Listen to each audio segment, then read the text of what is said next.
Thank you for joining.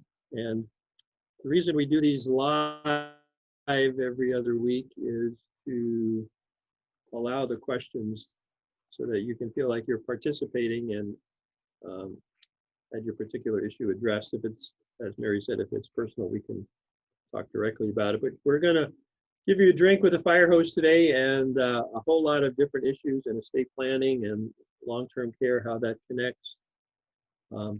I'm Richard Tizzano, an attorney. My office is in Paulsbo. My partner, Tony Hinson, is here in the office with me. We're on Front Street in Paulsbo. If you've never been here, it's a great little town. And as you come into Paulsbo, up from the edge of Liberty Bay, Paulsbo is on the water in Liberty Bay. You come up, and if you get to Martha and Mary Nursing Home on Front Street, you've gone too far. You need to turn around and come back to our office. You always want to see us before you get to the nursing home. That's the plan, right? That's probably why you're tuning in. You want to be sure you get all the information you need to make some choices and decisions you need to make as life goes along.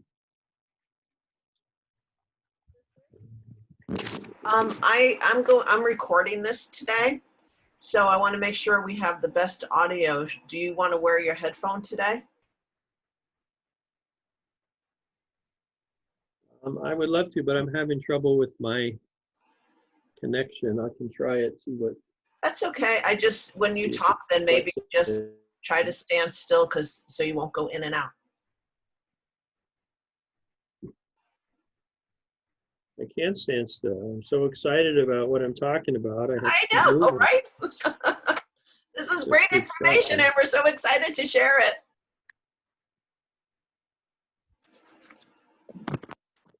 Yeah, it's not blinking, so I don't think it's connecting. That's okay. Just so everybody knows, we are recording this today so that this invaluable information can sit on the Compass and Clock website and other folks can have access to it, because you might want to come back and listen to it multiple times. Like I said, there's a lot to share. Okay.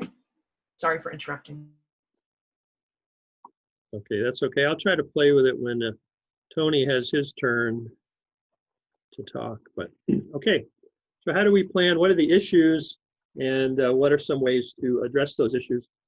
Planning, as from the perspective we're approaching it, is what happens when life, goes sideways, and how do you address those kinds of issues? And that's usually some kind of health thing that happens. Could be an accident, of course, or some major medical thing, or some progressive disease that finally gets beyond being manageable and action needs to be taken. So you're maybe on your way to the hospital or the nursing home or assisted living, or something is intervening into your life that's causing some health issues. And then those health issues typically will become a housing issue. If you're going to rehab, or you're able to come home from the hospital, can you come home and manage your own life, or do you need somebody come in to assist you, or your family member is going to step up and begin to do things for you they hadn't done before? You're going to hire help to do that. What does that look like? And so then what started out as a health issue and became a housing issue is now a financial issue, because the costs of care and assistance are things that weren't in your budget before the event happened. And so you have those issues to deal with, and maybe have to find out if there's other financial resources available for you or to you. And you're going to look to people to step in and assist you, family members typically, or loved ones. And are those people legally authorized to provide that assistance that you need? And do they have any idea what your expectations are? Has that been documented at all? And it certainly needs to be. So it's very helpful to those people you think would be the ones stepping up to help you. It's very helpful if they know who they are, and you've had that discussion as to what your expectations are for their participation in your care or what's going on in your life. So we'll look at those pieces, identify what they are and how they would fit together. And I encourage you to take notes. As I said, we'll be talking through a lot of different issues, and if something comes up that you think that could apply to me, or I didn't know that was an option or how that worked, take notes so that you can come back to that, or if we have a discussion individually later on, you have a a way to describe what we talked about that touched the point of your need. I'm the author of this book, Accidental Safari, and this tells my story and the story of many of my clients. I got introduced to care issues, long-term care, when I was 12 years old. My mother had a stroke, became paralyzed on the right side of her body, and was in a wheelchair the rest of her life. And so my dad and I, we cared for her for many years. She survived that by about 20 years. And fast forward about 40 years after that, my dad is in his 80s, and I'm an estate planning attorney, and my dad needs to go into a nursing home. And I didn't have a clue how that worked. And here I was helping people plan their estates and not trying to help them identify what might happen should they find themselves in a situation where they needed long-term care. So I went through a quick course on how that all worked, had to figure it all out for my dad. This was 20 years ago when that information was not near as readily available as it is now. And I began to incorporate all of those kinds of issues, or addressing, or at least discussing those issues with clients. And that's really what launched me in the estate planning perspective into trying to help people identify the path. It seemed to me that people were in a different world once life took a turn, and I characterized it as the accidental safari that people go on when the challenges of aging catch up to them. So that book is available on Amazon and or at the office here. And I think you'll find it very helpful. We talk about a lot of things in the book that we don't get to talk to on this webinar, and although we talk about a whole lot of stuff here as well. Okay, so what are the basic documents that would be helpful or necessary even?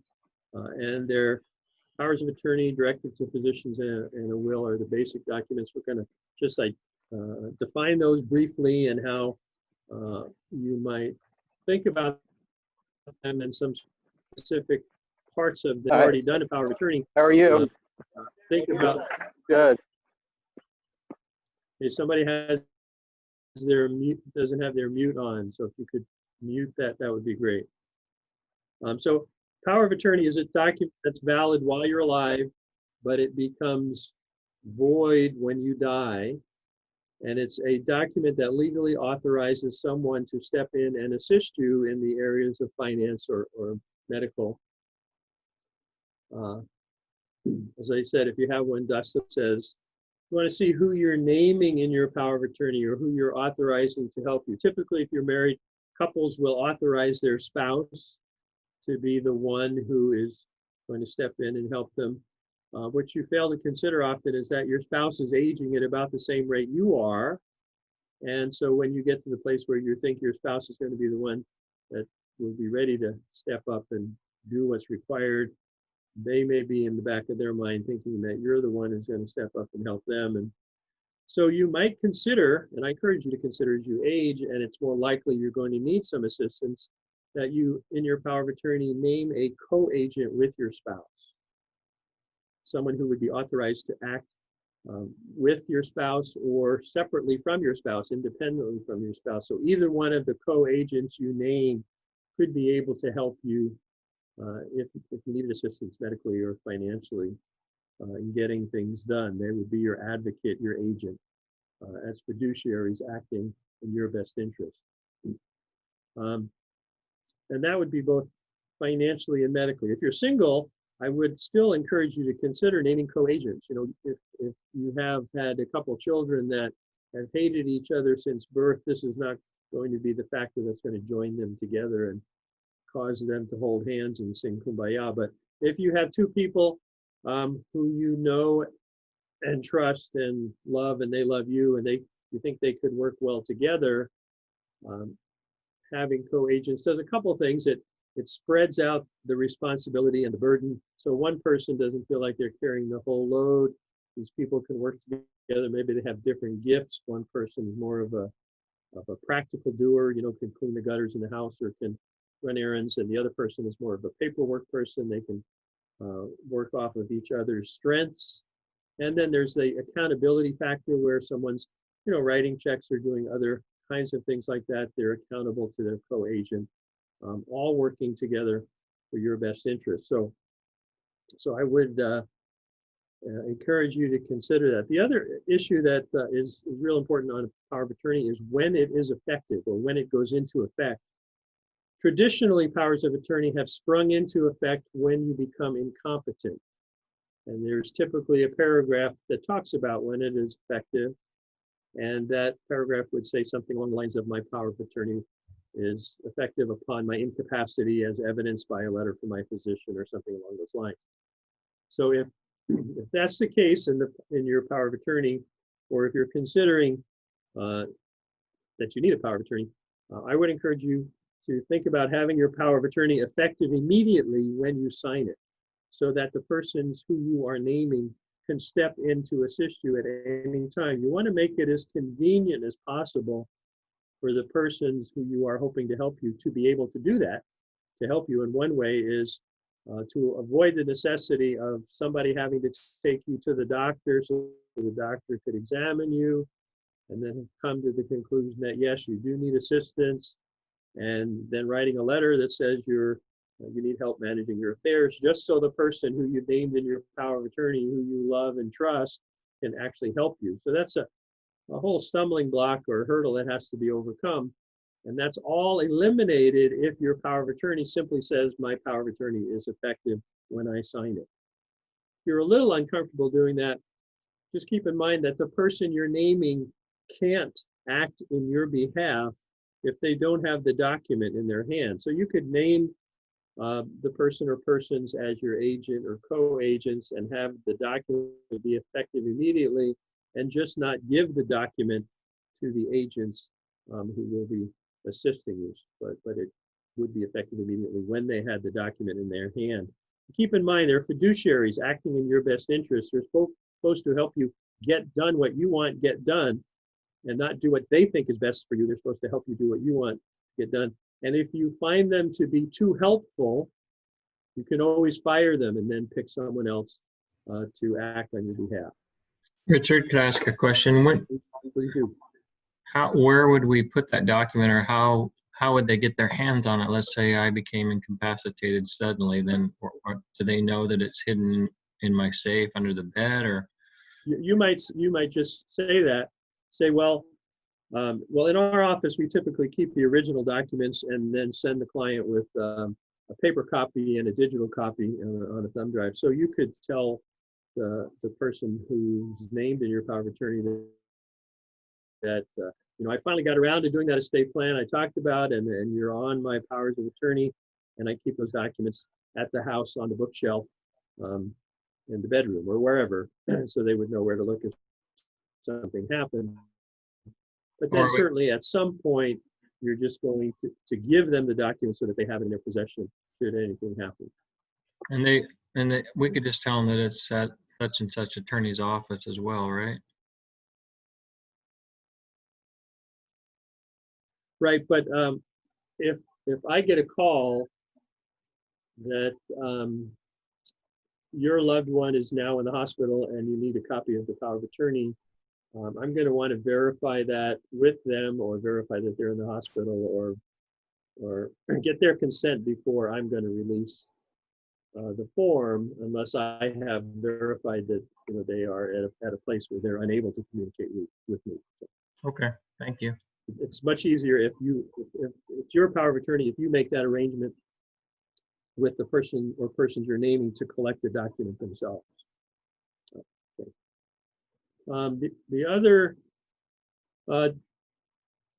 document that we're going to talk about is the directive to physicians. In some states, they call it a living will, and it describes the kind of life support you would want if you were dying and you couldn't communicate. You can change that document at any time, but it addresses issues like whether or not you would want a feeding tube if you were dying, but it's only going into effect if death is imminent and if you're unable to communicate. If you can communicate while you're dying, you can tell people what you want and don't want. But should you have a dementia or a head injury, or be highly medicated or in a coma or any kind of situation like that where you can't communicate, then your agent in your power of attorney for healthcare would assert the directive at the appropriate time, tell the medical community, this is what my loved one said they wanted if they were dying and they couldn't communicate, which is the situation right now. So this is what we're going to do because this is what they wanted.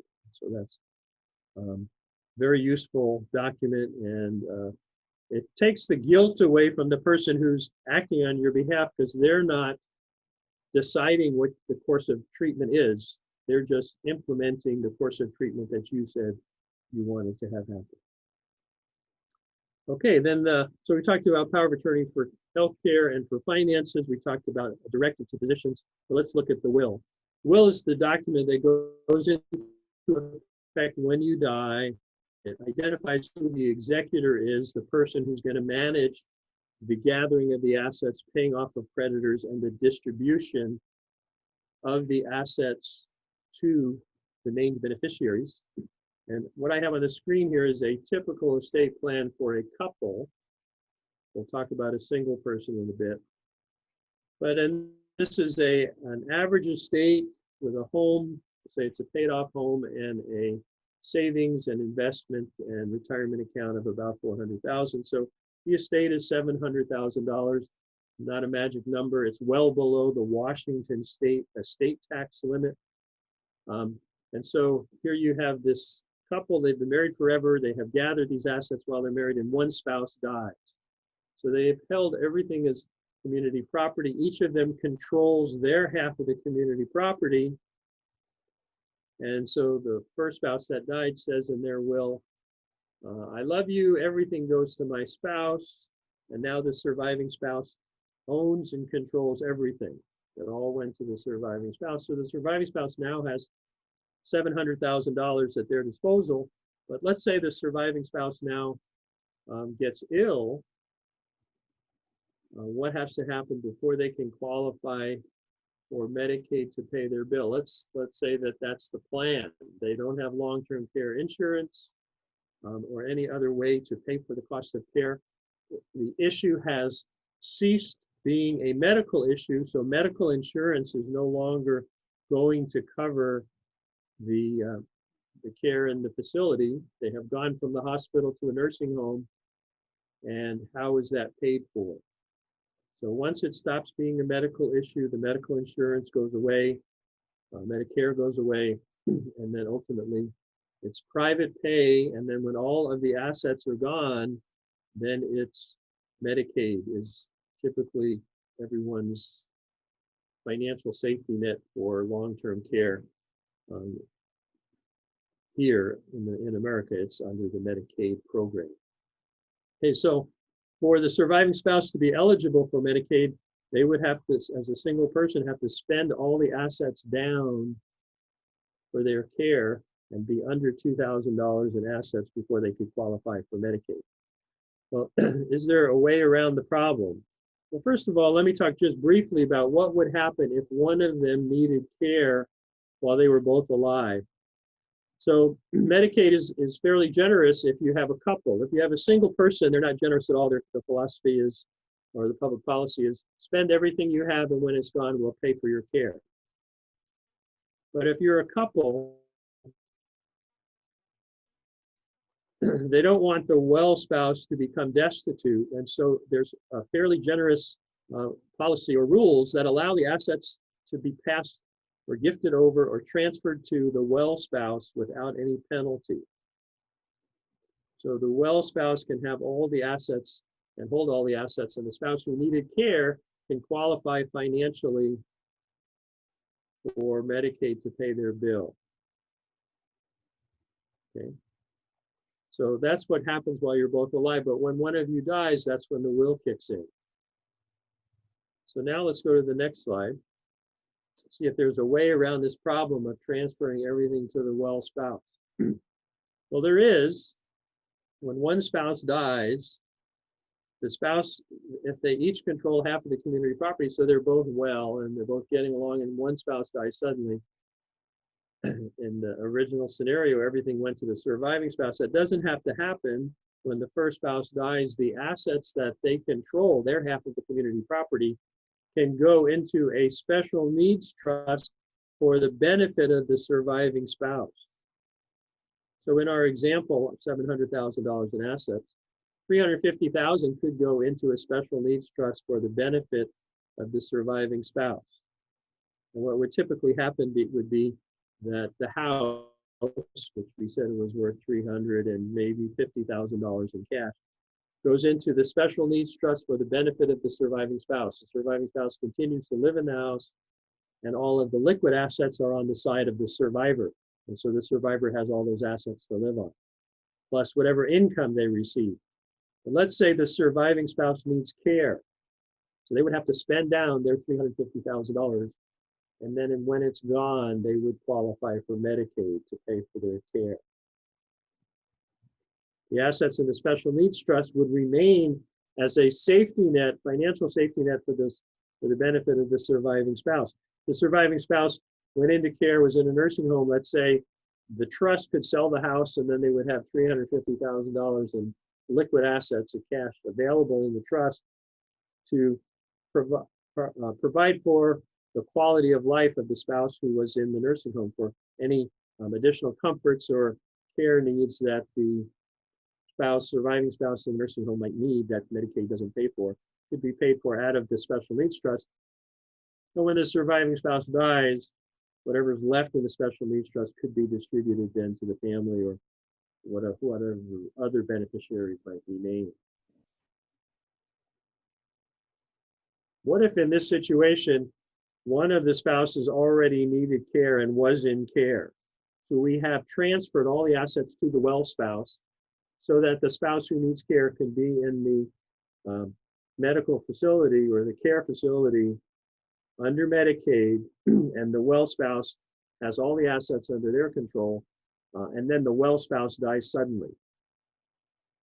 So if you had the I love you will, excuse me, you had the I love you will and the well spouse dies suddenly, all the assets are going to go back to the spouse who's in the nursing home, and that spouse who's in care would be off of Medicaid now because they have assets in excess of $2,000, and they would have to spend down the whole $700,000. But if the $700,000 is in under the control of the well spouse, and the well spouse dies suddenly while the other spouse is in the nursing home, all of those assets in this scenario would then go into the special needs trust for the benefit of the surviving spouse. The surviving spouse is the beneficiary of the special needs trust, but not the trustee. So the surviving spouse has no control and therefore would still qualify for Medicaid to pay for their care. The special needs trust, which is the safety net for the surviving spouse in the nursing home, would be able to pay for any additions needed for improve the quality of life. At the death of the surviving spouse who was in the nursing home, whatever's left in the special needs trust would go to the beneficiary. Okay. What if you're single? How would that work? Well, if you're single and you have that estate, $700,000 or whatever, at your death, it's going to be distributed to your named beneficiaries. But what if you get sick before you die? Well, again, under VA or Medicaid, it's going to have to be spent down to a level where you could qualify. Under the VA number is higher, but the Medicaid number is $2,000. So you'd have to spend that down. Is there a way around the problem or the issue? Well, there is, but it's going to be subject to the 5-year look-back rule. So when you apply for Medicaid, there's a question on the application that says, have you made any gifts or transfers in the last 5 years? So if you were married and you made the transfer to your spouse, that's a transfer that is non-disqualifying. It does not create any period of ineligibility. So you can transfer the assets to your spouse. If some medical event happens to you and you have to go into care, you can transfer all your share of the community property or any assets you have to your spouse with no penalty and no problem at that time. But if you're single and you want to transfer assets, that gift or transfer of assets is going to be subject to the 5-year look-back period for Medicaid application purposes. It's totally different from the gifting rule, the IRS gifting rule. But for Medicaid eligibility, a gift is going to be subject to the 5-year look-back period. So if you're a single person and you want to address gifting of assets, you have to do it 5 years in advance. And typically, a client who wants to do this is a client whose spouse had some health issues and they were in long-term care. They could see how expensive it is. That spouse has passed away. The surviving spouse now has these assets. They're single, they have their kids, and they say, well, gee, I wish there was a way I could preserve those assets for my benefit, but still, if possible, have them ultimately go to my children. And you can do that, but it's subject to the 5-year look-back period. So the way that would work is the parent could give the assets to the child takes those and puts them into an irrevocable special needs trust for the benefit of the parent. So the parent is the beneficiary. It protects the parent because the funds don't belong to the child once the child has put them into the irrevocable special needs trust. The parent is the beneficiary, the child is the trustee. So the parent has the benefit, the child has the control as the trustee. And the clock is ticking on that 5-year look-back period. So if the parent, eats their vegetables and exercises and survives that 5 years in good shape, at the end of the 5 years, if something, some care issue were to happen after the 5 years, then the parent could apply for Medicaid. And when they came to the question on the application, have you made any gifts or transfers in the last 5 years, the parent can check that box that says, no, I haven't, because it's been more than 5 years since they made the gift. And so they could qualify for eligibility, and the special needs trust still acts as a safety net for the parent to provide any additional funds to improve the quality of life of the parent should they go into care, or even just to pay for their costs of living. If they're doing well and they want a new car, they don't have the cash on hand, they could turn to the trustee or the trust and request that the trust pay for this car they may need or any other benefit like that. Okay. So that's a way for assets to be transferred or preserved to protect the parent and still be available ultimately for the child. But what happens if the parent gets sick in year 3 or 4? Well, the assets in the trust would pay for the care of the parent to get them past year 5, so that then they would then be eligible to apply for Medicaid and qualify. What happens if they get sick in year 1? Right after they set this up, suddenly some medical event happens, sends them into care. Well, at that point, again, they would be ineligible to apply because they made this transfer that makes them ineligible to qualify for Medicaid. So the trust would begin to pay for their care to try to get them past year 5. But what if there's not enough money in the trust to do that? They run out of money in year 4, the trust does. Well, at that point, there's a rule that says that if you make a gift or transfer that makes you ineligible for Medicaid and the gift is returned, that you are, the ineligibility is gone. And so because the money that was gifted to the child is what went into the trust, and all of those funds were used for the care of the parent, and then those funds are all gone, in essence, the gift was returned because it all went back for the benefit of the parent. And even though you didn't get past the 5 years, at that point, you could apply for and qualify for Medicaid because those funds were all returned for the care of the parent, and now the parent financially would qualify for Medicaid. So that's how it could work if you are single and you have forethought to look forward to how things might work and it makes sense to you. Okay, there's some other issues that come into play when you're considering Medicaid planning. Not the least of which is maybe you have a second marriage and you have his and her kids, and you're thinking, well, when I get sick and die, or when I die, the assets, most of what I brought into this marriage is going to go to my kids, or a certain amount is, and you never really consider the part of long-term care and how that might affect the transfer of wealth. And at some point that happens, and one of you gets sick, and the options are I can spend what I brought into the marriage, spend that all down for my care. My spouse can shelter their assets, as I indicated briefly before. The well spouse can shelter assets and preserve assets, but I just spend them down for my care or to transfer them to my newer spouse.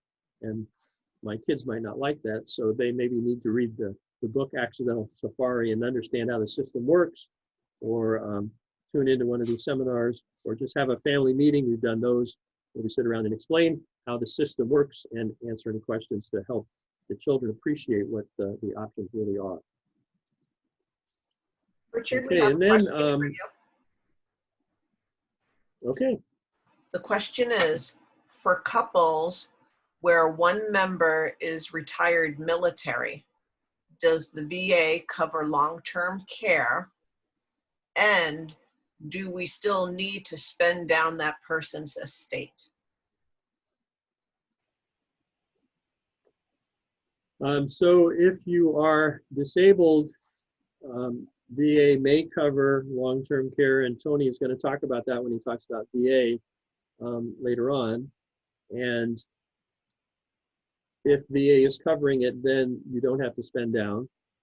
If VA is not covering, even as a veteran, you don't automatically qualify for some benefits. And we have a real good section that Tony will review all of those different VA benefits coming up shortly. So just stay tuned for that. And then the other issue, well, speaking of Tony, Tony's going to come up right now, and we're going to look at what an estate plan would look like if you have enough assets that you don't have to really worry about Medicaid or qualifying for Medicaid, but you have assets on the other end where you have enough assets to pay for your care and cover your care, and maybe you have so much so that at your death you might end up having to pay estate taxes, either Washington state or federal estate taxes. And Tony has a little dark secret to tell you, and then after he comes, full disclosure here, then we're going to go ahead and give you the tips on estate planning for estate tax purposes. Go ahead, Tony. Thank you. Thanks, Richard. So good afternoon, everybody, just barely. And I'm here to talk to you a little bit about the Washington estate tax and the federal estate tax this afternoon. My dirty little secret is that for nearly 10 years, I was on the other side of the fence. I was an IRS estate tax attorney. So I'm the guy that sent out the letters you never want to see in your mailbox. I always joke that everyone would always take my call and no one would ever want to talk to me. So it was an interesting job.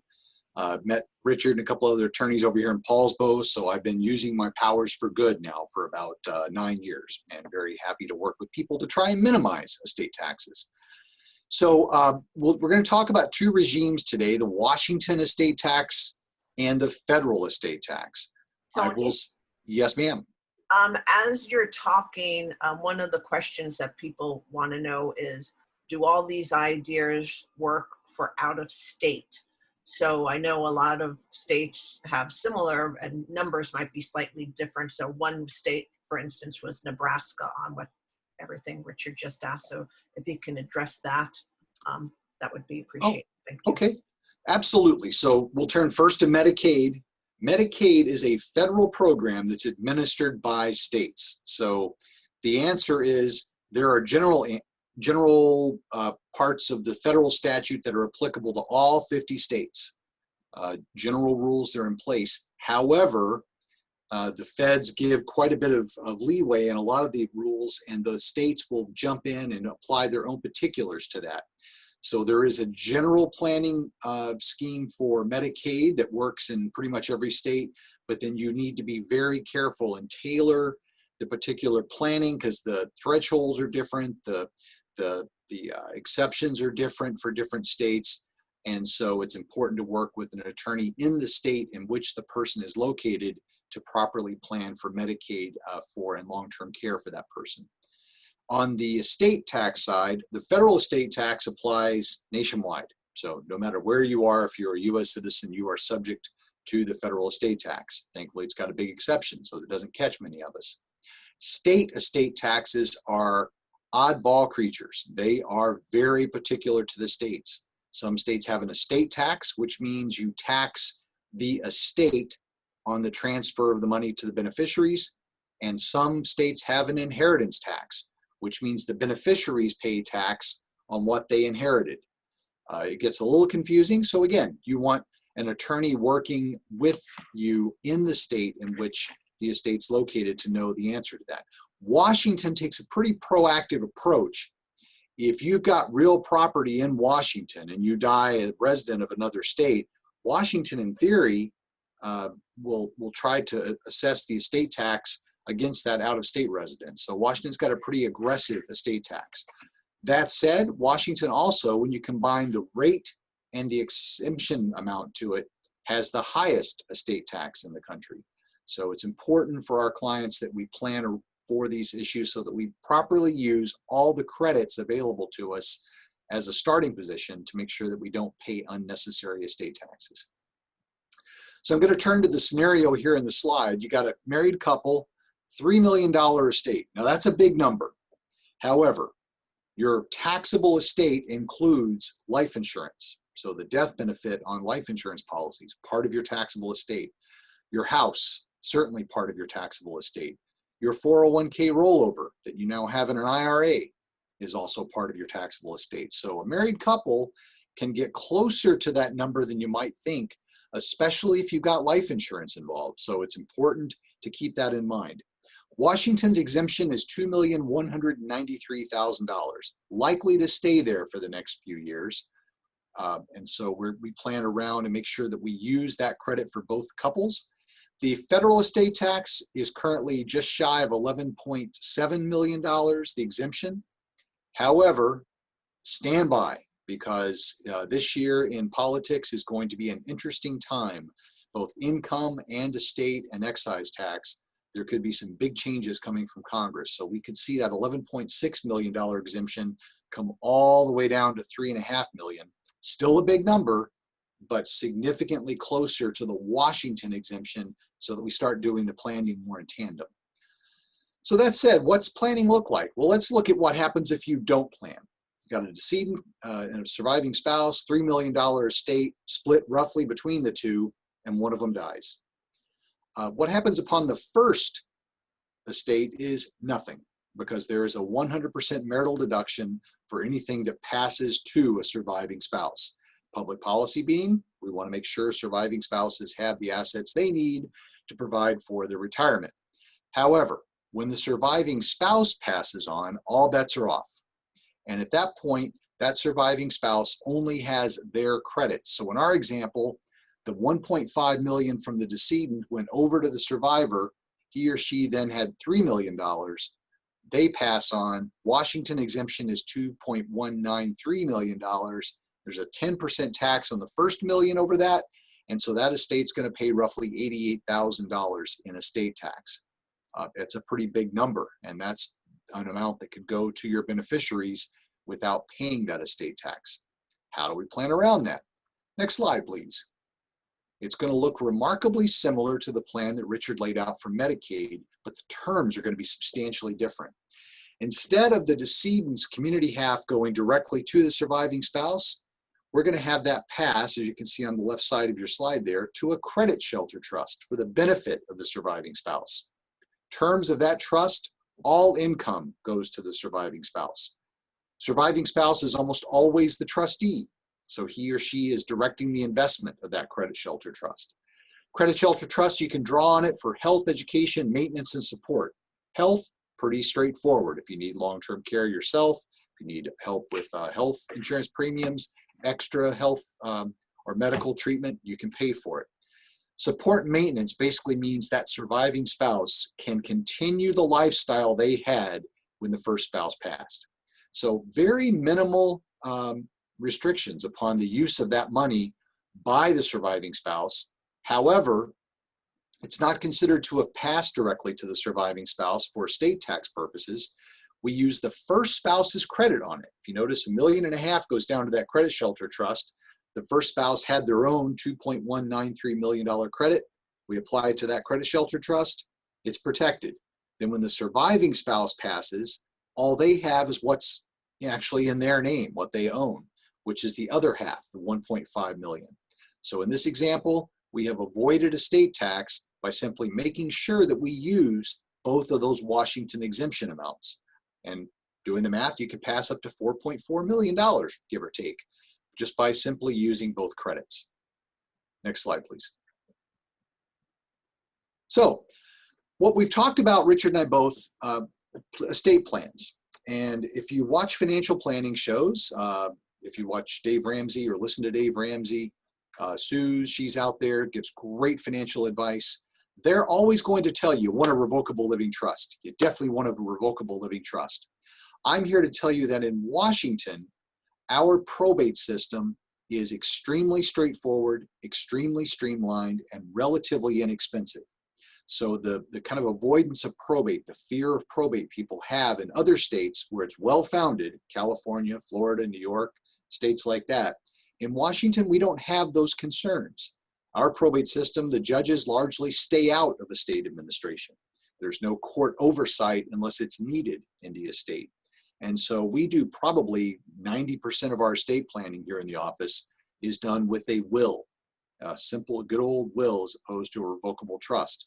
It's less expensive on the front end. You don't have to retitle assets, and it works just as well in most circumstances. However, in some it doesn't, and we do use a revocable living trust. One prime example is when you own real property, real estate in other states, notably California, New York, Florida, states where probate is painful. Because if you've got real property in those states, you'll end up having to do a probate in that state. And you do not want to do a probate in the state of California. So in those circumstances, if we've got real property spread out between a couple of different states, we might very well use a revocable trust so that we don't have a probate proceeding in those states, and we just pass the property by the trustee executing deeds. The other example is when you've got terms of your estate plan which are very private. You've got maybe trust set up for substance abuse issues, for significant spendthrift, somebody's really bad with money and you want to note that in your estate planning documents. Perhaps in those cases, you don't want it in a will. A will becomes a public document. People generally don't download wills for personal reading. But if you've got terms in there, you'd rather remain private, then certainly a trust is the way to go. One restriction on a trust, if you're doing the Medicaid planning Richard was talking about, unfortunately, due to some Social Security rules, we can't do that in a trust. We have to use wills to set up those special needs trusts. On my side of the house, on the estate tax side, wills, trusts, doesn't make any difference. We can do the same planning with either vehicle. Next slide, please. So let's pull these two planning schemes together. It's important that we know what the client's concerns and what their needs are, because although it looks very similar on the flow chart, very different plans. On the left is the Medicaid plan.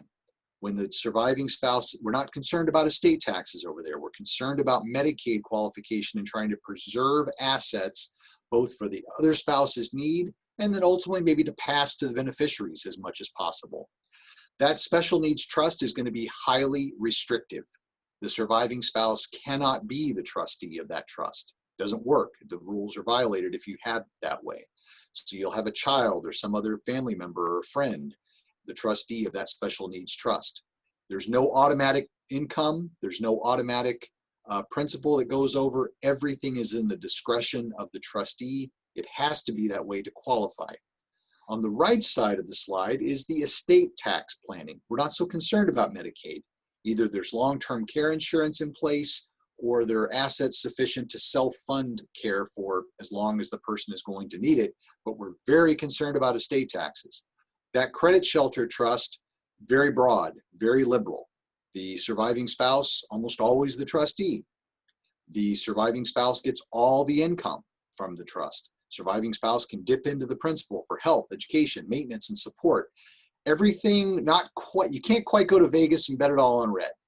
But anything short of that, if it's to maintain your lifestyle, you're good to go. It's a proper expenditure, and yet it's still out of your estate for estate tax purposes. So to sum up, it's just very important meeting with a client that we know exactly what the concerns are and exactly what we're trying to achieve to put you into the proper estate plan.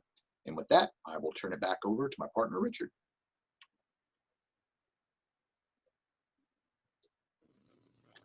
Okay. So here we go. So what might have started out as a health issue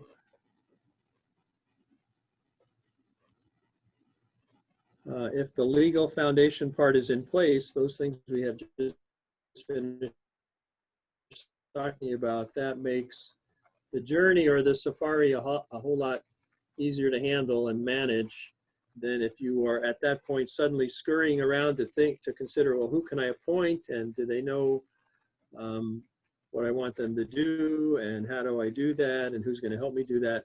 That's all in place. When the health issue raises its ugly head, you're ready to confront it. Remember the old days when people used to go to the fitness center and they would exercise to stay in good health? You know, the times are changing now, so I'm not sure what they do. I think maybe they still go to the fitness center here. They just go on the other escalator, and they, the one coming down maybe, and then they walk up the stairs. So they're outside and they're social distancing, or I don't know how they do it, but I wish I had the silver bullet for the health issues, you know, something besides just telling you to eat right and exercise and stimulate your mind and socialize, which is even tougher these days, right? And then to have the right medical team. Not telling you to fire your doctor, but you might want to consider having a geriatric physician. If your doctor's retired, you need a new doctor, or you need a second opinion, you might consider calling on a geriatric physician, somebody who specializes with medicine for older folks. But I want us to look just briefly at what happens or on the onset, what brings this about, all the issues, and what things need to be considered right from the get-go. And I call it having a 911 buddy, somebody who's going to be available to step up. And that would be the person who you've named in your power of attorney for healthcare. That's the one who's authorized to ask the right questions. And you need somebody to do that if you're on your way to the hospital. Mary emailed you an invitation to the seminar in response to your request to be a part. And part of that was an attachment that had a number of printouts that you can do. One of them talks about what we're doing right now is the 911 buddy and how that works. On the bottom of that form is a emergency card that you can cut out and then put in your wallet. And you should have a card like this in your wallet, something that quickly identifies who your emergency contact would be, and it should be your 911 buddy, because you end up at the emergency room, and if you're on Medicare, some things are going to start moving and be in place, and you need to know what they are and how to approach them. And this is a conversation you probably want to have with your 911 buddy, your agent on your power of attorney. So you go to the emergency room, and they're going to do an assessment, run some tests. And if it's not obvious why you're there wasn't an accident where the injury is obvious, they're going to run some tests to see what's going on, see if they can treat it. And the tests might come back where there's no discernible problem, nothing that they can really put their arms around, that they can treat you, in which case they will thank you for coming and ask you to leave, tell you they're done. And I have had clients tell me they, at the emergency room, were nice enough to call the cab and put them in the cab and send them home. I want to tell you, if your body is telling you there's something wrong, don't believe what the ER might tell you about just go home and don't worry about it. You might want to go to another ER or to urgent care, or certainly to some other. Don't go home alone. Go to somebody who can at least be with you for that evening, see you through to the morning. The other option on the testing might be that there are significant test results. They realize what's going on, realize how they can help you, and they will admit you into the hospital as a patient. Unfortunately, there's a big gray area between nothing going that they can identify and clear results. The test results might come back marginal. There might be a couple of things that seem to be going on, nothing definite, nothing which they can discern that they are should step in and begin to treat. So they're afraid to send you home. They don't want to send you home. They might be liable for having had something show up on the test, even though they can't treat it. They are exposing themselves liability-wise, in which case they will not admit you into the hospital. They won't ask you to leave. They'll just keep you there under observation. And so when you're there under observation, they may be continuing to run tests, but you're actually not a patient in the hospital. So does that matter? Does it make a difference? Well, it makes a very big difference. If you are there as a patient, and you've been a patient in the hospital for at least 3 days, and you go from the hospital to the rehab facility, Medicare will pay 100% of the first 20 days, and all but 100, and actually it's just gone up to $185 a day of the next 80 days. Most people have supplemental insurances, and so most supplemental insurances will pay that $185 a day if Medicare is paying the back end. If your supplemental insurance doesn't do that, then you would be responsible for the $185 a day, and Medicare would pay the rest under Medicare. So you can get that under Medicare. If you were not a patient in the hospital for 3 days, or you were in the hospital under observation for, doesn't matter, for 3 days or 10 days or whatever, and then you went from being under observation to the rehab facility, Medicare will pay nothing.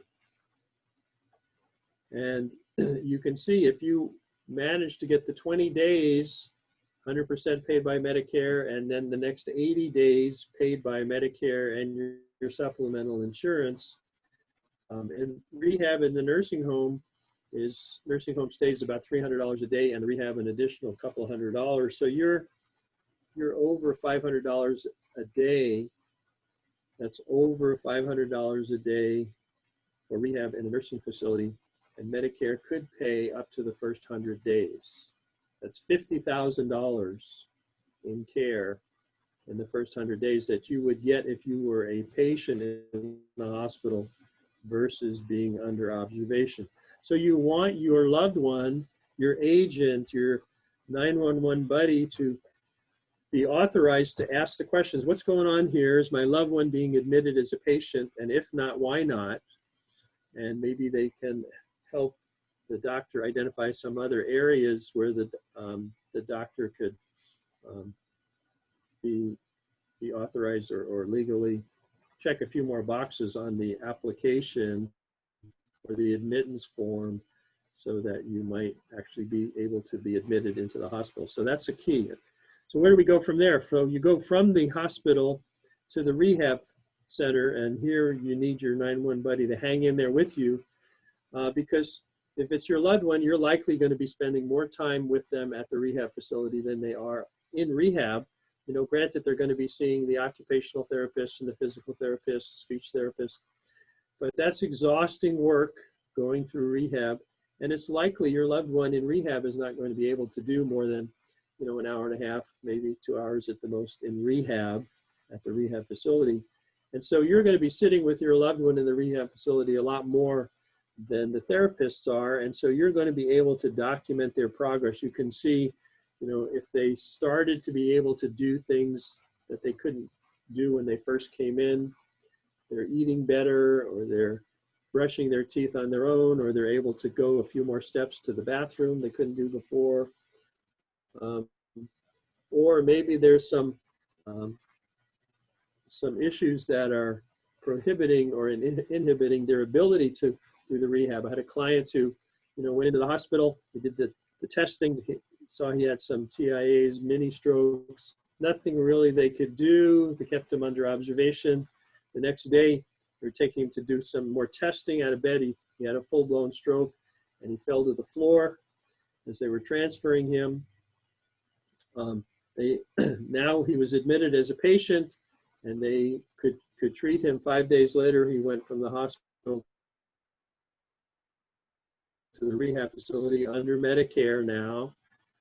He was not participating in rehab. Care meeting is the point where at the rehab facility, the social worker is there, and all the different therapists are there, the nurse is there, you're there, your loved one is there, and they announce that Medicare is going to end because you're not progressing.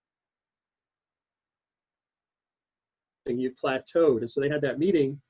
I met with the family. When they had that meeting, they have to give you written notice that your Medicare is going to end. And on that same form, they give you the details on how to appeal their decision that Medicare is going to end. And frankly, they want you to do the appeal. They certainly wouldn't tell you that. But if you do the appeal and the appeal is granted, then they get to continue to provide you with that rehab, and they don't have to worry about Medicare coming in and doing a surprise audit and pulling the file and seeing in the file that this person, or Medicare was being charged for rehab when this person wasn't participating in rehab, in which case the facility would be fined. And so they just want to protect themselves. They don't want to be mean and kick you off Medicare. But if you do the appeal and the appeal is granted, they can continue to provide the services. Well, and the appeal is very simple. It's just a phone call. So your loved one, your 911 buddy, your agent on your power of attorney would call the Medicare, make a phone call. You have to make it within 21 or 24 hours of being notified that Medicare is going to end.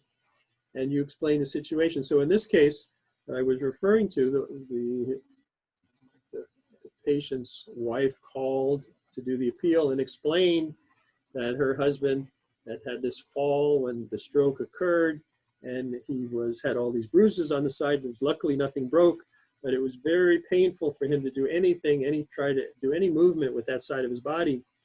And so the person said, okay, well, we'll let the facility know. They notified the facility they were going to accept the appeal, grant the appeal, and that Medicare would be extended another 7 days. 7 days later, they had another care meeting.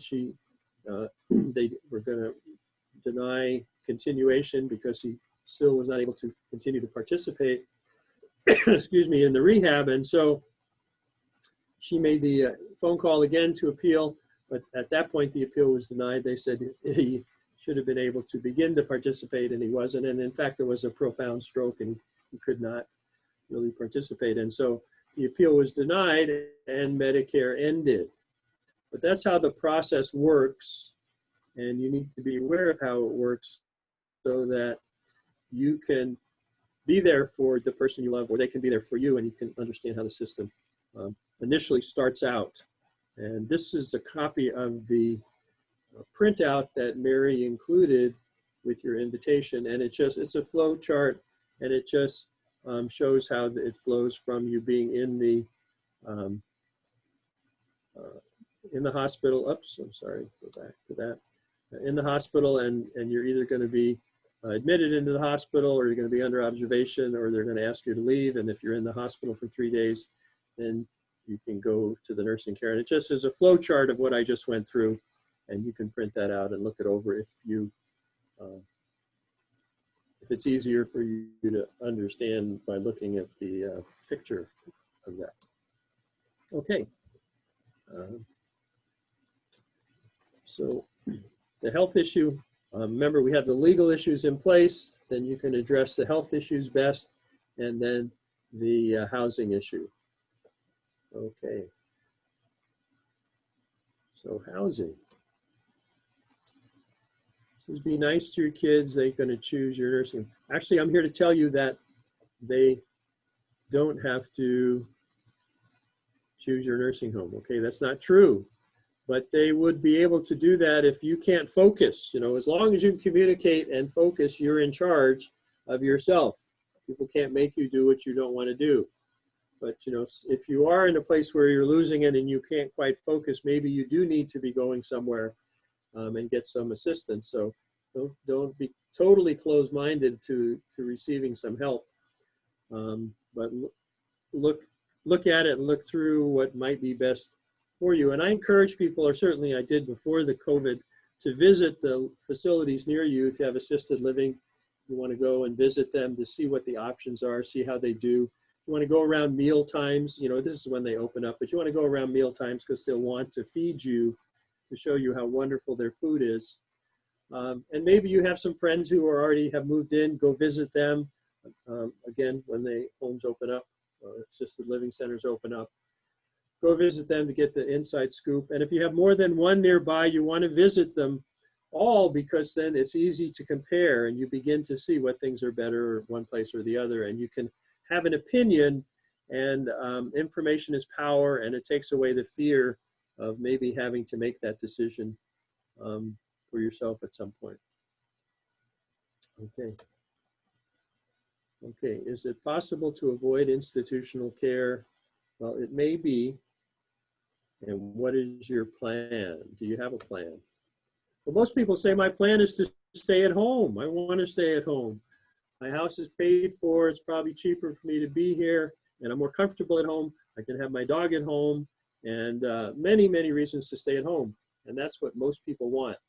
And unfortunately, statistics say that for people who need care, only about 30% of them get to stay home, and about 70% end up having to go into care as the level of their needs increase. There are a lot of issues with being able to stay home, but let me just address a few of them. It's less expensive to stay at home. Well, is that true? Well, if you end up, being able to be released from the rehab, you did pretty well. Maybe you have a walker, or but you get to go home. Is it safe to go home? Do you have stairs where you have to go in? Is there a way for you to safely exit your home should you forget about that pot on the stove and the fire starts? And can you get out safely, get out quickly from your home? Is it a safe place to be? What about financially? Does it make sense financially for you to be in your home or stay in your home? So if you come home and you're finished some rehab and you can be at home, but you still need some assistance, maybe a couple hours in the morning to help you get out of bed, get dressed, shower, get your morning medications and breakfast, and maybe a couple of hours in the evening to do the reverse, where you get your evening meal, evening meds, get ready for bed, get put into bed, assisted into bed. So 4 hours a day. In-home care is about $30 an hour if you're getting care from a licensed, insured, bonded agency. Be there that day, was sick or couldn't show up, they're going to be responsible for managing the care. The facility or the in-home care company is going to be responsible for managing care. If that's the case, $30 an hour, 4 hours a day, that's over $100 a day. If you need that help every day, it's $3,000 a month just for 4 hours a day. What if you have some issues where you need someone there all day? Maybe your loved one can come in at night, but you still need somebody most of the day. What about if you have some dementia issues and you're wandering and you need somebody for your safety there 24 hours a day? You can see at $30 an hour, 24 hours, you're paying over $300 a day, $400 a day. You could easily be spending $15,000 or more per month for in-home care. So in-home care is not necessarily the least expensive way to receive care. And the location is important. Is it near people who love you, who want to be there to help you? Or is it a journey for every time they have to come and see you? They have to take a ferry. They have to, travel an hour or 2 or 3 just to see you. Or is it on their way to the grocery store? They can stop off anytime and see you when it's convenient. So those and other issues are important issues to consider if your plan is to stay at home. What other options are there? Well, you can be at an independent living situation. That could be at a facility, or it could be community work. You can look those up. It's actually a term of art. And a NORC is where you moved into a neighborhood or on a street where the neighbors are just real friendly neighbors for each other too. If you need to go to the doctor and you can't drive yourself that day because of some procedure, the neighbors will take care of you. So if you do it informally like that, it's just going to be whatever it costs to be in your home if you are able to manage yourself. Is typically the entry level for people who need some care. Most of the people, or many people, go in because they need management of their medications, and those little plastic things where you put the pills in kind of get confusing, and some pills are gone that shouldn't be, and so medications. In our area, assisted living starts at about $4,000, $4,500 a month with the lower or minimal care. As your level of assistance increases, then your points or the cost for those assistance increases the cost of care. Most assisted living facilities have a memory care unit or wing or adjacent building connected with them, and I find that memory care, cost of memory care is about $1,000 or more per month, at the entry level and then going forward. I've had clients in both assisted living and memory care toward the end of their life receiving very high levels of care, paying in excess of $10,000 a month in those facilities. An adult family home is a similar level of care. It's a much more informal than assisted living. The staff to resident ratio is really very good because an adult family home is licensed for only 6 people or 6 residents, and they're going to have at least 1 staff member on duty at all times. Typically during the day there's always 2, so you have a ratio of 2 staff members for 6 residents. In an assisted living you would probably find 1 staff member for every 10 residents or so. So much more informal situation. Nursing home is the highest level of care. In our area, you would expect to pay between $10,000 and $13,000 a month, depending on the facility and level of care. And it provides all kinds of care, even end of life, easily. I mean, not easily, but it's certainly part of what they would normally provide. A continuing care community is a campus that provides all of these levels of care at the same place. So you would go in, typically you would go in to the independent living, and you would pay, most continuing care communities have a buy-in where you put down a lump sum of money. I've seen it as low as $75,000. I have had clients go into continuing care communities and pay a buy-in of over $1 million. It's important that you understand how the buy-in works. If it's just sitting there, if it's earning money for you, if it's the percentage that you get to keep or would come back to you if you die or move away, is that decreasing over time? You need to understand how that all works.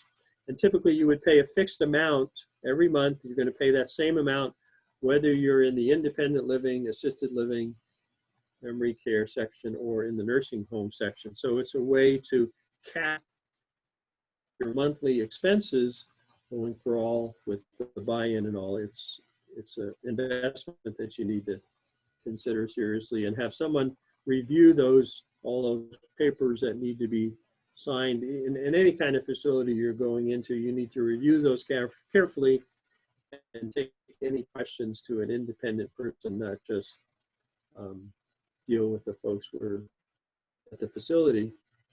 I should mention there's typically a form, one that says that you're waiving your right to sue the facility in exchange for mandatory arbitration going forward should there be any incident. And the top of that form should say you are not required to sign this form. And you're not required to sign the form. They can't make you sign it in order to have yourself or your loved one be admitted. We typically have a paragraph in our power of attorney that says your agent is not allowed to sign that form on your behalf in case they missed the seminar or didn't read the book and aren't aware that they don't have to sign the form. Your agent's not allowed to sign it for you. Okay, so there are financial concerns now that have arisen, right, because the health issue became a housing issue and your budget changed, and now there's these financial issues that need to be addressed. And so it's important that you understand what you have and how what you have can be used for your benefit, or how you want it used for your benefit. So that's where the plan comes in. And the plan should identify what your desires are, and with the idea of, is my plan sustainable? Can what I want to have happen, can I afford that? And for how long? Or do I, is it a plan that I want to be implemented forever? Or are there some benchmarks? I want to stay home as long as I can climb the stairs at home, or as long as I can get out and walk my dog, or as long as I can use the bathroom myself. But if I can't, then it's okay to go into a facility. Or when I run out of money to be able to stay at home, then I want to go to a facility. Those are issues that are addressed regarding sustainability. And then might there be other resources that are available to extend this sustainability? And ultimately, is there a plan B if your plan A becomes unsustainable?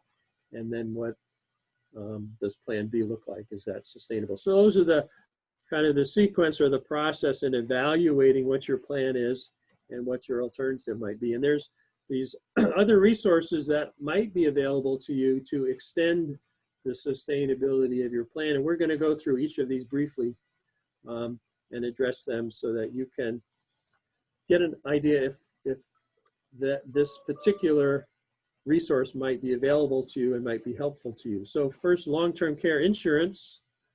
Do you have it? Do you need it?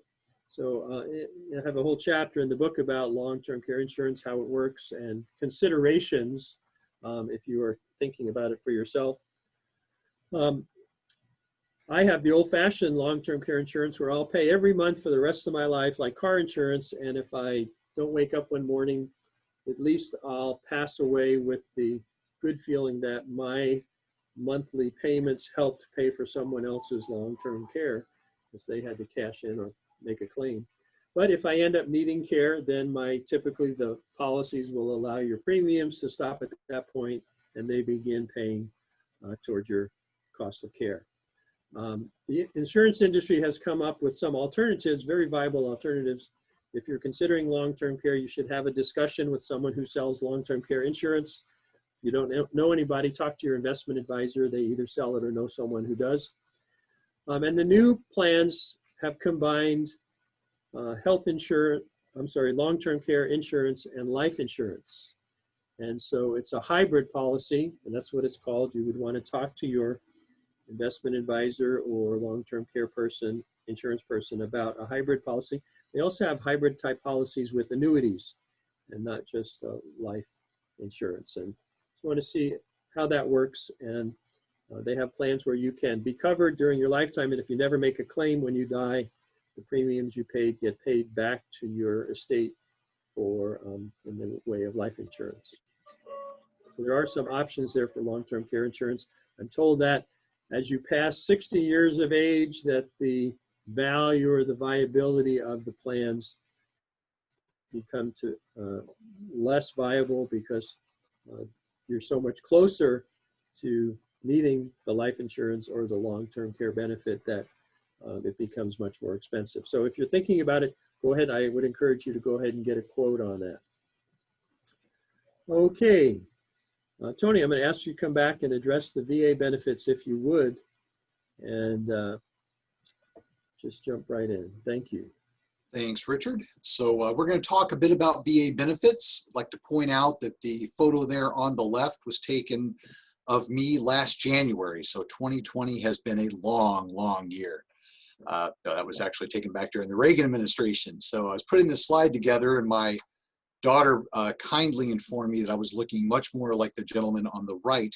I took a look at him and I'm like, you know, he's a Marine Corps major with a bronze star with the V. So I'm perfectly good with that. That's all good. So no, I've in addition to my IRS service, I also recently retired about a year ago, actually now, from the Navy after 24 years active in reserve. So I hope that kind of cancels out the IRS part of it. I like doing this part because veterans are notoriously bad about claiming benefits that they are entitled to. And this can be a huge part of the financial leg of aging gracefully, of aging in place and enjoying a very comfortable retirement where your needs are taken care of.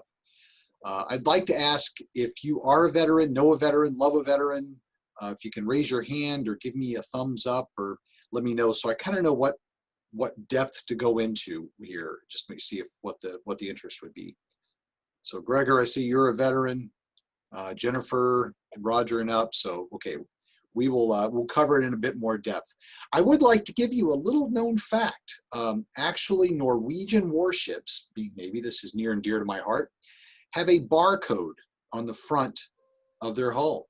And you ask, why is that? It's so when they pull back into port, you can Scandinavian. And that's my dad joke for the day. So we're going to launch right into VA benefits. Again, if you know a veteran, answer the call. You're entitled to these benefits. This is something you have earned. It's not something that anyone else is more entitled to. It's not something that merely is a result of you not having been in combat or whatever other criterion you're going to put on yourself That's not in the law. That's not what Congress intended.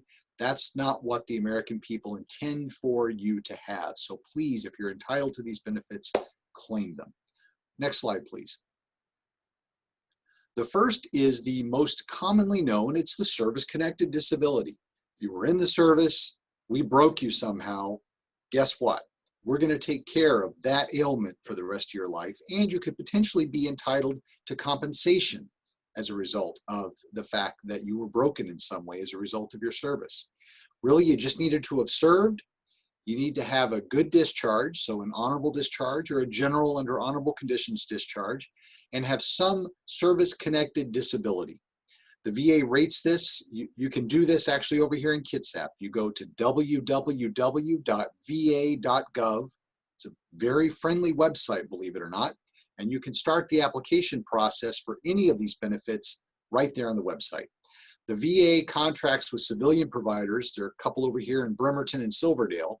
They will have you come in. You'll bring your medical record, your service record. They will ask you about what's going on with you, and they will do the initial screening to determine if what you have is in fact there, if it's rateable, and if it's service connected. The VA rates you between 10% and 100%. It's a complex rating scale. It does not follow arithmetically. If you have a 40, a 30, and a 20, that in most worlds ends up to 90. That ends up in about a 60 for VA purposes. So it's kind of a weird scale they use, but you'll end up at the end of the day with some kind of a rating. That rating dictates your availability for certain benefits and how much compensation you'll receive each month as a result of that disability. Also, and perhaps more importantly, you're entitled to medical treatment for the disabilities which are deemed to be service connected. And if you're rated high enough, you can be eligible for treatment for, in general, the VA can become your provider. One point I would like to make, as the Vietnam veterans enter into mid-retirement range at this point, and even some into later retirement, and the younger of that group are entering into the first part of retirement, exposure to Agent Orange is a significant concern with Vietnam vets. It was a highly, highly toxic herbicide. Agent Orange almost makes it sound like Tang. Just think dioxin, and it is the worst byproducts of dioxin. And the exposure to that has been deemed service-connected to a number of ailments. The VA has finally recognized that it can cause Parkinson's, it can cause leukemias, it can cause diabetes, it can cause heart disease.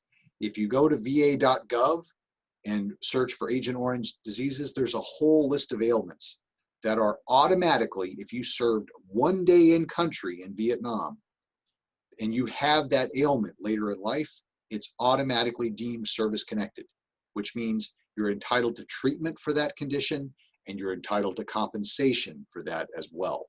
So if you know a Vietnam vet, you are a Vietnam vet, and you've got these issues that pop up later in life, please take the time to apply, get yourself screened, and get the treatment and the compensation flowing. I've noted a lot of the three kind of most common are some kind of a leukemia, Parkinson's disease, and then heart ailments, ischemic heart disease, hardening of the arteries, all linked to that dioxin exposure. And that's going to become important with another benefit we'll talk about in a couple of slides. I will note that this benefit is what I call a Bill and Melinda Gates benefit. Doesn't matter how much money you got, doesn't matter how much money you make. If you meet the criterion, you're entitled to the compensation, you're entitled to the treatment. Now, if you apply for benefits and you're denied, you can actually then engage the assistance of an attorney. There's a small but dedicated bar of attorneys who this is their primary vocation, and they can be very effective in overcoming VA denials. If you're in that boat, give our office a call and I can steer you toward attorneys that specialize in this area and can definitely help you out. Basic pension, also called aid and attendance, is not a Bill and Melinda Gates benefit. This is actually designed for veterans and their spouses that qualify to get you up to a basic income level of around $26,000 a year currently. How do you qualify for it? Well, it is asset and income related, and your service connection, you don't need to be, or service, you don't need to be retired, you don't need any of that. You need 90 days of active duty, 1 day of which must be during a wartime period. The wartime periods are contained both in the Compass and Clock magazine. They're also on the Compass and Clock website. Suffice it to say, with the exception of the late 70s and the 80s, most of the time since World War II has been during some kind of a wartime period. I'm not sure what that says. I'll leave that to the historians, but that's the services during most of that time frame is covered, and you need honorable paper to qualify for that. But if you meet that criterion, your assets are below about $127,000, and that excludes your house, and your income is below about $26,000 a year, which excludes non-reimbursed medical expenses, and you need assistance with activities of daily living, and you're over 65, you could very well qualify for basic pension. It ranges from $1,200 a month up to $2,300 a month, depending on your income level. So your income is going to offset the benefit, again, designed to get you up to that basically $26,000, $27,000 income point. If you are homebound, meaning you cannot leave your house, exactly what it sounds like, without assistance, you could be entitled to an additional benefit. And then aid and attendance, if you need assistance with extensive numbers of activities of daily living, preparing meals, clothing yourself, bathing yourself, getting around, basic mobility issues. If those are needs you have, that can augment the pension all the way up to that basic level to get you up to the $26,000, $27,000 per year. Next slide, please. Finally, we're going to talk about something called dependent indemnity compensation. This is not for the veteran. This is for the veteran's dependents who are left behind when the veteran passes on. Basically, it's available largely for surviving spouses, for children as well. The children are still dependent on the veteran when he or she passed. And if your parents live with you and they're dependent on you, claim them as a dependent on your income tax return. They can be eligible for this as well. It's asset independent, so it's another Bill and Melinda Gates benefit. What you need is a veteran who either died on active duty, pretty self-explanatory, death related to military service, Agent Orange. So for Vietnam vets who were in country and then pass away of Parkinson's, pass away due to heart disease, pass away due to leukemia, pass away due to diabetes, if that's a contributing or a primary factor on the death certificate, that's basically a qualification for this benefit. The other three rated 100% for 10 years prior to death. So if you've been through that VA rating system and you're rated 100% and you are for 10 years prior to that veteran passing on, you can very well be entitled to this benefit as well. The POW, if you're a POW, you're almost always going to get 100%, at least for a few years. And then if the veteran passes as a result of VA medical negligence itself. And this ranges from $1,300 a month up to $1,900 a month. All of these VA benefits are tax-free. So you can add another 15, 20, 25% onto the benefit to get the taxable benefit amount. So again, I'll close just saying, if you know a veteran, are a veteran, love a veteran, and they qualify for these benefits, please encourage them to take advantage. It can make the difference in a comfortable retirement, and goodness knows the veterans have earned it. Back to you, Richard. Okay, thank you. So we had a couple of VA questions early on, so if hopefully those answered your questions, Tony's segment did, and if not, go ahead and fire it up and ask it, or write it out and send it to Mary. Okay, what is an ABLE account? Just again, we're giving you these different options or issues or opportunities that are available. An ABLE account stands for Achieve a Better Life Experience. You may be familiar with a 529 educational plan. That's where you can contribute up to $15,000 a year into an account that grows tax-free for the benefit of the beneficiary's education. And when money is pulled out for educational purposes, there's no tax at all on that. So people who had children who were not going to be going to college, maybe they had disabilities, they asked their congresspersons to come up with a plan that might benefit them. And so this is to address people who have disabilities. The disability was identified prior to age 26, and they are eligible or receiving SSI, Supplemental Social Security, or Medicaid. There is a asset limit on that. Tony was talking about that. So the asset limit is $2,000. You can't have more than $2,000 in the bank in your name at the end of any month and still qualify for SSI or Medicaid.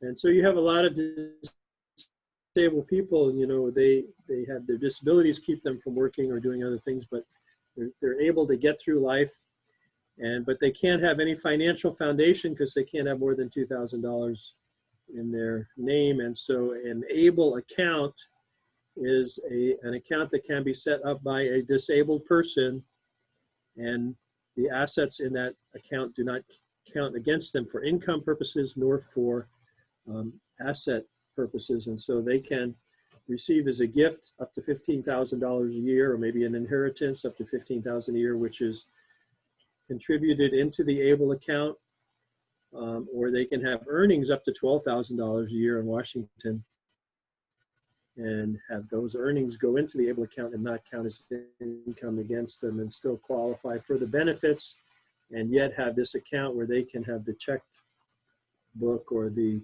debit card hooked to that account. And it's just a wonderful opportunity for people who are disabled. You know, if you're disabled, you have a car, you're able to drive your car. What happens if your car breaks down?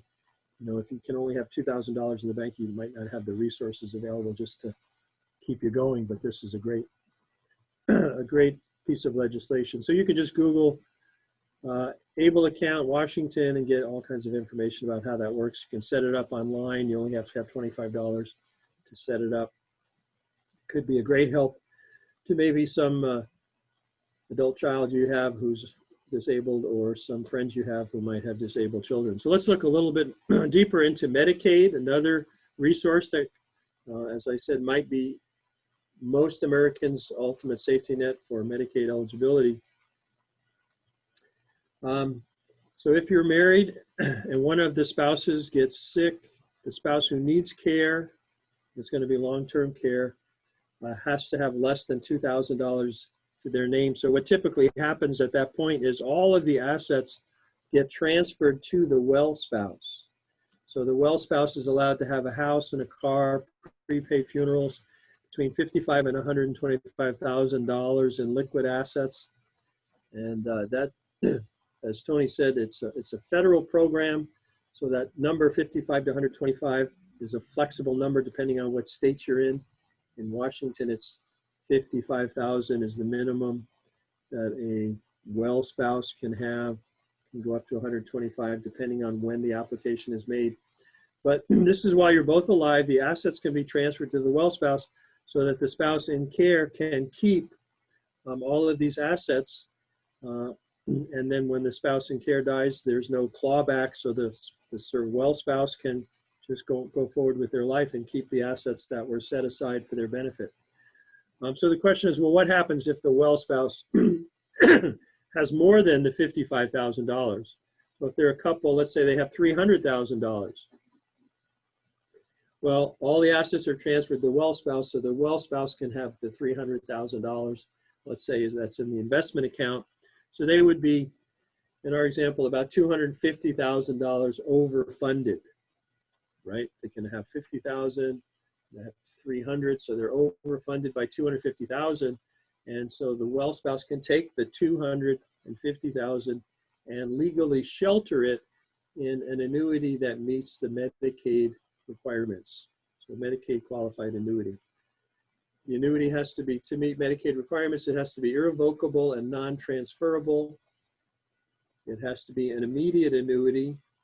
Most people buy an annuity as a deferred investment. It grows like an IRA, tax deferred until a certain point in the future.